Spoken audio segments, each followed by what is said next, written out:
Assalamualaikum kepada Ustazah. Jadi, kami dari kumpulan 1 akan membentangkan. Assalamualaikum kepada Ustazah. Jadi, kami dari kumpulan 1 akan membentangkan. Assalamualaikum kepada Ustazah.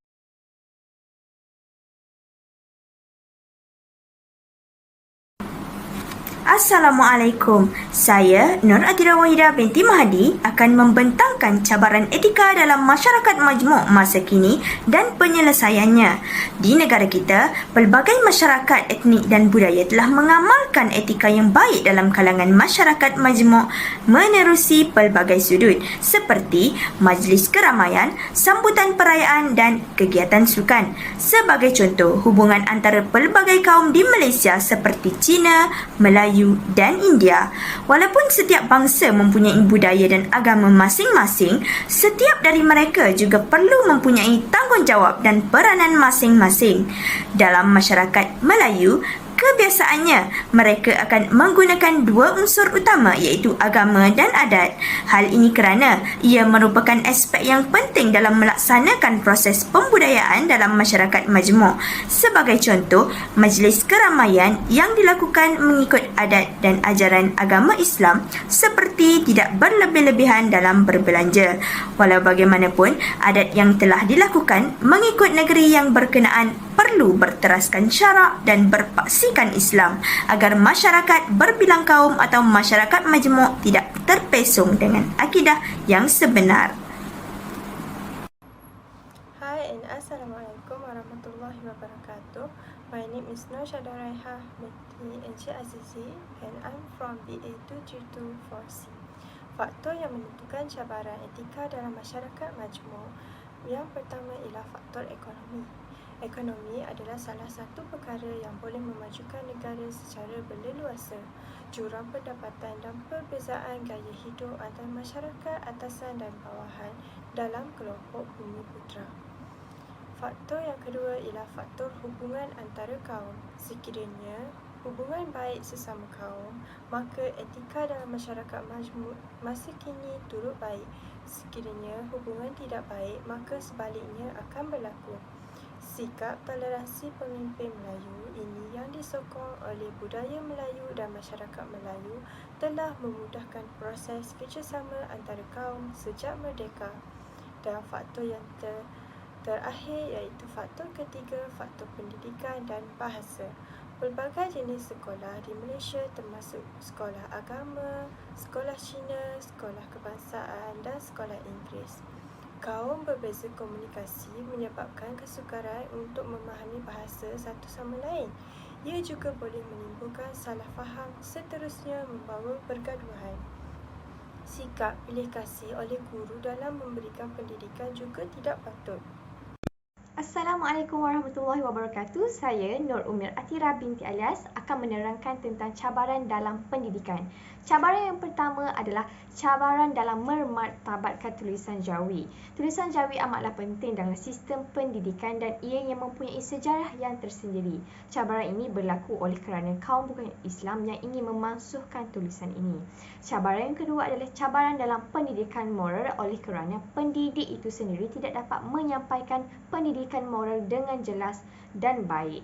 Oleh itu, kurangnya fahaman dalam pendidikan moral boleh mewujudkan etika negatif dalam masyarakat, terutama sekali dalam masyarakat majmuk dan masyarakat yang mempunyai kepelbagaian bangsa, budaya dan agama di Malaysia ini. Assalamualaikum warahmatullahi wabarakatuh. Saya Nur Syaidah Azlim binti Salim. Jadi saya akan bentangkan cabaran etika yang seterusnya iaitu dari aspek kesepaduan sosial dan kalangan masyarakat yang juga antara isu yang hangat dibincangkan. Kesepaduan sosial adalah kunci utama dalam menjaga keharmonian dan keamanan masyarakat.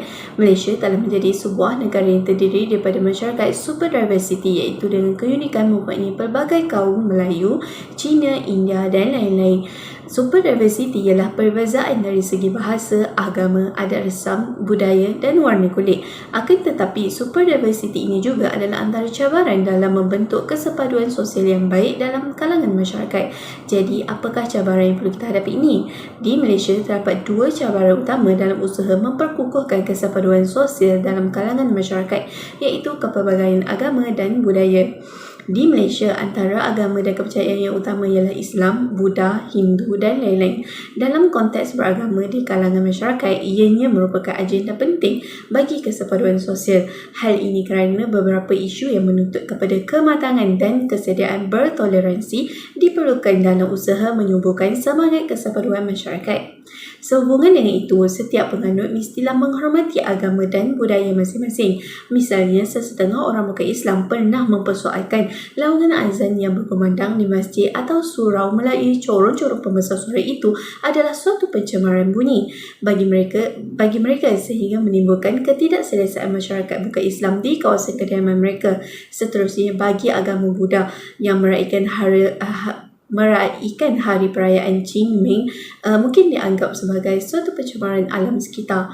Hal ini kerana pada hari perayaan tersebut mereka membakar ribuan kertas yang dikenali sebagai wang neraka dan berbagai barang-barang replika yang diperbuat daripada kertas bersempena untuk memperingati ahli keluarga, saudara mara dan nenek moyang mereka yang telah meninggal dunia.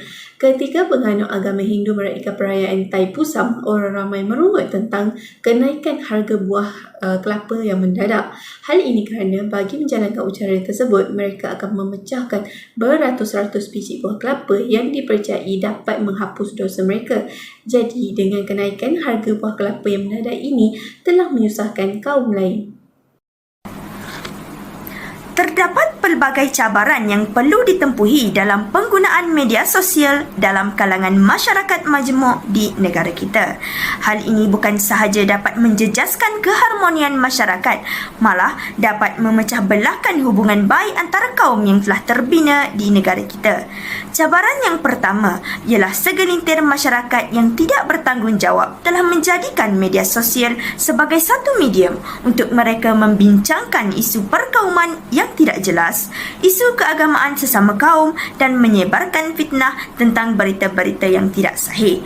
Selain itu, terdapat segelintir pihak yang tidak bertanggungjawab telah memanipulasi sesuatu fakta atas dasar kepentingan diri mereka sendiri tanpa mengira agama, etnik dan fahaman politik masing-masing. Hal ini akan memberi kesan kepada sesebuah etnik dan masyarakat majmuk yang berbilang bangsa, agama dan negara kerana mereka mengambil enteng tentang perkongsian maklumat di laman sesawang media sosial sehingga tidak menghormati sensitiviti kaum yang lain. Assalamualaikum warahmatullahi wabarakatuh. Nama saya Muhammad Muhaimin bin Muhammad Noor dan saya akan menerangkan tentang cabaran etika dalam masyarakat majmuk dari segi ekonomi.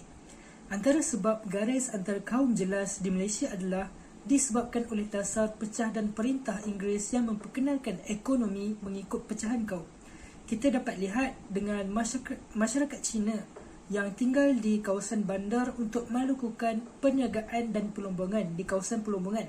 Seterusnya, masyarakat Melayu yang tinggal di kawasan luar bandar untuk menjadi petani ataupun nelayan, manakala masyarakat India yang ditempatkan di kawasan estet untuk menjadi buruh kasar kerajaan ataupun pekerja ladang. Pengelasan kaum mengikut jenis pekerjaan dan sistem pelajaran yang berbeza ini telah mengurangkan tahap interaksi penduduk tanah Melayu yang terdiri daripada pelbagai rumpun etnik yang berbeza, justru menghasilkan jurang ekonomi antara etnik di Malaysia. Selain itu, di masa kini kita dapat lihat juga bahawa syarat-syarat yang ditetapkan untuk mengambil pekerja bagi setengah syarikat yang hanya akan mengambil pekerja yang fasih bertutur bahasa Mandarin. Semestinya, penetapan seperti ini akan memberikan peluang yang lebih terhadap sesuatu kaum terutamanya. Cabaran yang seterusnya ialah cabaran politik. Perebutan kuasa antara sesama kaum ialah satu jalan yang penting untuk mengubah negara dalam pelbagai aspek. Ia juga boleh mengubah nasib sesuatu kaum dengan serta-merta kerana parti untuk mengubah undang-undang dalam negara. Seterusnya, perpecahan dan keruntuhan politik. Perpecahan itu juga bermakna suara dan kuasa orang Melayu yang menjadi nadi kekuatan pentadbiran negara yang bukan lagi milik mereka semata-mata. Perpaduan politik Melayu juga telah mengalami 3 krisis besar, iaitu pra-kemerdekaan, pasca pilihan raya umum 1969 dan pasca pilihan raya umum ke-14. Yang terakhir ialah persaingan untuk mendapatkan pengaruh dalam kalangan parti, perpecahan politik dan pergolakan di kalangan orang Melayu yang tidak ditangani akan membantukan pemerkasaan politik, ekonomi dan sosial orang Melayu. Apakah penyelesaian bagi cabaran dalam pendidikan? Bagi cabaran yang pertama iaitu tulisan jawi. Tulisan jawi atau bidang jawi perlulah diajar kembali dalam sistem pendidikan kerana ia dapat mendorong masyarakat majmuk untuk menghormati kepelbagaian bahasa dan tulisan masing-masing. Bagi cabaran yang kedua, Kementerian Pelajaran perlulah mengambil tindakan dalam lantikan pendidikan moral supaya pendidik tersebut mempunyai ilmu pengetahuan yang luas dalam bidang tersebut dan berkemahiran untuk mengajarnya. Oleh yang demikian, ia dapat mewujudkan lebih ramai lagi individu yang bermoral tinggi. Setiap cabaran yang kita hadapi pasti akan mencari jalan penyelesaiannya supaya sesuatu perkara yang kecil tidak diperbesarkan dan dapat ditangani dengan sebaiknya. Peribahasa Melayu ada mengatakan bagaikan api dalam sekam. Menurut Pusat Rujukan Sehenti Penyelidikan Alam Melayu 16, peribahasa bagaikan api dalam sekam dapat ditarifkan sebagai sesuatu kejahatan yang berlaku dalam diam dan rindu dendam dalam keadaan tersembunyi. Jadi dalam konteks kesepaduan sosial, pepatah ini sesuai digunakan dalam menggambarkan isu sensitif dalam kalangan masyarakat yang seperti contoh dalam isu agama dan budaya. Antara penyelesaiannya adalah dengan menyemai sikap saling faham memahami, hormat menghormati dan saling bertoleransi. Sikap saling faham memahami lebih kepada saling mengerti antara satu sama lain sesama masyarakat. Prasangka perkauman dapat dielakkan kerana terbentuknya persefahaman yang berkaitan dengan isu-isu sensitif kaum. Seterusnya, sikap hormat menghormati. Sikap ini dapat diaplikasi apabila setiap pihak tidak mencampuri urusan kaum dan agama lain. Misalnya, ada isu berkaitan dengan agama Islam. Jadi, kaum lain haruslah tidak campur tangan akan permasalahan ini yang dapat menggugat keharmonian antara kaum. Akhirnya, dengan menerapkan sikap saling bertoleransi dan berlapang dada dalam mengatasi sesuatu perbezaan isu dalam masyarakat. Contohnya, isu yang hangat diperdebatkan berkaitan hak istimewa orang Melayu dan Islam. Dalam hal ini, kaum lain perlu bersikap toleransi dan berlapang dada kerana hal tersebut jelas termaktub dalam perlembagaan negara. Intihannya, dengan mengaplikasi pendekatan saling memahami, hormat menghormati dan bertoleransi antara satu sama lain dapat minimumkan isu sensitif yang timbul dalam kalangan masyarakat majmuk di Malaysia. Antara penyelesaian kepada masalah penyalahgunaan laman sosial ialah tindakan dari pihak berkuasa atau pihak atasan seperti pihak kerajaan yang bertanggungjawab dalam menangani isu yang berkaitan dengan media sosial. Pihak kerajaan boleh menjalankan kawalan ketat bagi laman-laman web yang terpilih mengikut Peraturan Akta Komunikasi dan Multimedia 1998. Kerajaan boleh mengambil langkah mudah dengan menyekat akaun-akaun yang disyaki telah memecah belahkan sensitiviti kaum dalam kalangan masyarakat majmuk di negara kita. Di samping itu, penyediaan platform bagi masyarakat memberikan pandangan atau pendapat tentang sesuatu perkara sekaligus dikawal rapi oleh pihak yang bertanggungjawab. Tindakan sebegini akan dapat mengurangkan penyalahgunaan media sosial dalam kalangan masyarakat di negara kita. Bagi penyelesaian kepada cabaran dalam ekonomi, tindakan seperti menggubal dasar pembentukan syarikat agar menetapkan penutur fasih berbahasa Melayu dan bahasa Inggeris akan menjadikan pengambilan pekerja yang lebih terbuka.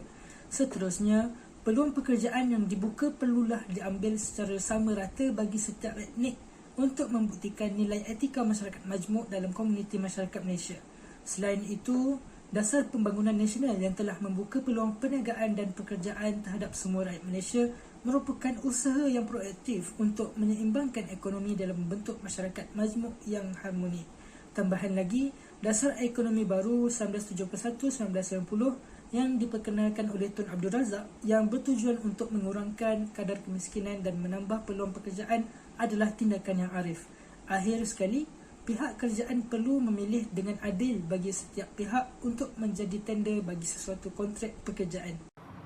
Penyelesaian politik ialah setiap wakil kaum yang menyertai parti perlulah berbincang dengan baik untuk membuat keputusan yang boleh menguntungkan banyak pihak tanpa ada pergaduhan. Setiap kaum juga perlulah berbincang dan membuat senarai tentang apa yang mereka inginkan apabila sudah memenangi pilihan raya supaya boleh capai persetujuan ataupun berunding dengan aman. Kaum lain pula haruslah faham bahawa ini adalah tanah Melayu, jadi tidak bolehlah mengetepikan mereka. Etika masyarakat majmuk juga perlulah dijaga sentiasa untuk menghormati setiap bangsa dan kaum yang ada di sekeliling. Politik yang percaya dan bertanggungjawab akan kukuh tidak kira apa jua bangsa dan agama. Etika dalam masyarakat majmuk adalah penting kerana norma yang diamalkan oleh sesebuah komuniti akan melambangkan imej sesebuah masyarakat. Selain itu, ianya akan membentuk masyarakat yang teratur. Justeru, tindakan yang sesuai dengan nilai etika yang merangkumi daripada perspektif sosial dan budaya akan menjadi panduan untuk tingkah laku di dalam kehidupan seharian kita. Seterusnya, kita akan memahami perbezaan budaya dan agama antara satu sama lain di dalam komuniti kita dan akhir sekali, ia akan membantu dan mengawal anggota masyarakat agar dapat memahami dan mengamalkan tingkah laku yang diterima dalam masyarakat. Kesimpulannya, cabaran etika dalam masyarakat majmuk perlulah dipandang serius oleh semua pihak kerana ianya memberi impak yang besar dalam pembentukan masyarakat dan negara yang harmoni. Oleh itu, semua masyarakat ataupun semua golongan usia sama ada kanak-kanak, dewasa, remaja maupun golongan tua perlulah bekerjasama, berganding bahu dan mengambil peranan masing-masing dalam mewujudkan suasana harmoni sama ada daripada segi perkembangan ekonomi, pembangunan dan juga sosial yang baik. Akhir sekali, dengan kerjasama yang baik antara semua masyarakat yang berbilang kaum, bangsa, agama dan budaya, sudah tentu negara akan lebih maju dan berjaya di persada dunia.